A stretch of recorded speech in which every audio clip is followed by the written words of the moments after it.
Hey, welcome back. Steve Moore here. We're continuing our discussion on why is life so hard today. We're going to talk about light issues. I'm in not so sunny Vancouver today. It's very cloudy, which is pretty common up here, but interestingly, even when on a cloudy day, some of you have discovered this, you can still get a sunburn. A lot of light that comes through from the sun. We're going to talk about light and its relationship to how we are emotionally and mentally. It's based upon, I want to share something with you. There's something great about light in helping us to make life better. If you struggle with anxiety or depression a lot, it may be that the way that you're getting light exposure is just completely wrong. I want to share with you a study, huge study, and it has the catchy title of Day and Night Exposure Are Associated with Psychiatric Disorders, the Objective Life Study in greater than 85,000 people. Yeah, no, you're just running out to get it. This, if you look on my website, stevekmoore.com, you can find a link to an extract from the study. The full study is behind a paywall, which I did pay to get. It's a very good study, very worthwhile to look at.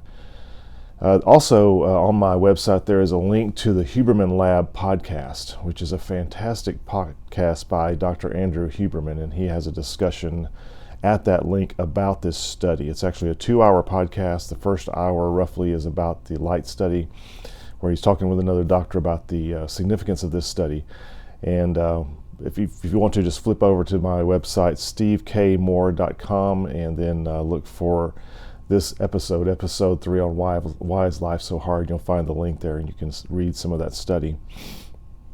But just some takeaways, very basic, about how to improve your mood through proper exposure to light. So here's the first principle: just get out in the sunshine as much as you can during the day. This can be very hard for people today when we work in offices or in schools. Because of our electronic devices, sometimes even when we're home, we're just sitting around with our heads bowed before our phones and we're not getting out enough. One of the things that Dr. Huberman explains so well is it's very important to get out and get low angle sunlight into your eyes. Not that you would stare at the sun, but the sun is off to one angle here, and that sunlight is hitting certain receptors in your eyes from that low angle that help to reset your circadian rhythm, to enable you to be more wakeful during the day and to sleep better at night. It's also important to get low angle sunlight in the evening if you can. There are also other studies that show the importance of that yellowish orange to red light as it comes up and as it sets, in terms of preparing you for sleep as well. So get out in the sun as much as you can, but especially maybe in the morning for 15 to 20 minutes, in the evening when the sun's going down, 15 to 20 minutes can greatly decrease your anxiety. And the interesting thing about this study is that they basically wired up people where they had they were wearing a band that sensed sunlight, the time of day, motion, and so they kind of tracked how people did who had things such as generalized anxiety disorder, what we just call anxiety, PTSD, psychosis, and self-harm behaviors.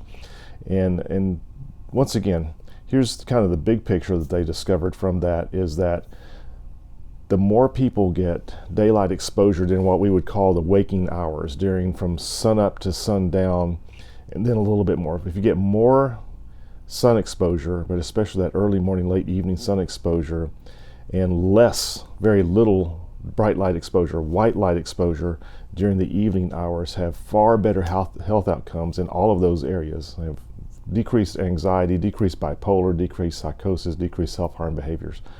You think about it, we often, if we suffer from those things, and I know people who do, and it's very hard, and I myself have struggled with anxiety earlier in life, is that we often take pills for these things. Hey, the sun, just proper sunlight and not getting exposed to light during the evening hours have a far greater impact than any pill that you can take. This is free stuff. Just take some of your time and some of your determination. So once again, the first practical thing about reducing the hardness of life is to get out in the sunshine, especially in the early morning and late evening when the sun is low. Even if it's cloudy like it is here in Vancouver today, still try to get out there during those same times of day. The outside light on a cloudy day is far brighter than inside lighting. So even if it's cloudy, still try to do this. just as kind of a separate aside note on improving your health and your mood in general, especially if it's warm enough, is get sun on your skin, and as much of it as possible. It helps build your vitamin D, as your body produces that for you, which is important for your immune system and your sleep and everything else. So it's just really good to get out and get sunlight on your skin. And then just another, hey, you can check into this for yourself. Unless you have very fair skin or you're an albino, lay off the sunscreen. God designed our bodies to where, as it becomes more and more sunny, our body expresses melanin, we darken, and that melanin enhanced skin protects us from cancer. Whereas sunscreen protects us from burning, but it does not protect us from the UV rays that cause cancer. And so if you look for these charts on the internet, you'll see that with the massive increases of sunscreen usage over the past 40 years, we've also had a massive increase in skin cancer. It's a correlation, may not be causation, but yeah, just be careful. Consider eliminating sunscreen because you do need to get sunlight exposure. Now, on the converse side, so we've already talked about, first of all, is make sure you get that daytime sun exposure, low angle sunlight in your eyes and sun on your skin, but at night, make sure that you avoid blue light exposure. Well, we get blue lights from our electronic devices, televisions. LED lighting is some of the worst, unless it's custom designed to be in the red spectrum. So there are some lights. I got some that were under a brand that was titled Relax bulbs, and I put them in all the rooms where my wife and I spend our evening hours. So you want to avoid staring into a screen within 2 to 3 hours of bedtime. Another practical suggestion is don't sleep with your phone in arm's length from your bed. A lot of people do that. 85% of people have their phone where they can just reach over and grab it. I put mine to where I can hear it. I have it to where I can hear it if it rings.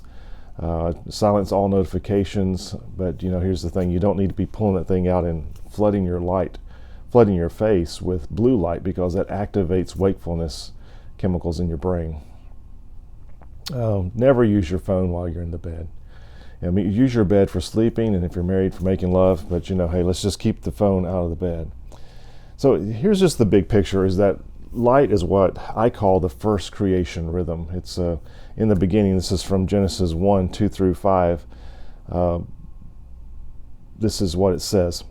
God says, "Let there be light," and there was light. And God saw that the light was good. And God separated the light from the darkness. God called the light day, and the darkness He called night. And there was evening, and there was morning, the first day, and the first creation rhythm. And as God says, it is good.